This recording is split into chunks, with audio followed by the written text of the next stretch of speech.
The Elephant and the Rabbit. Once upon a time, there was a herd of elephants who lived near a lake in a forest. One year it did not rain at all. The lake dried up. The elephants were very worried because they did not have enough water to drink.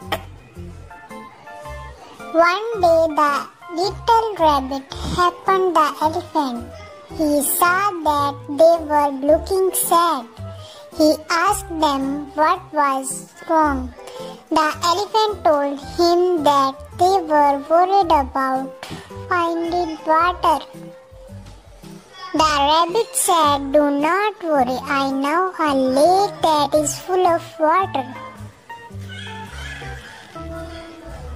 They followed him to the lake.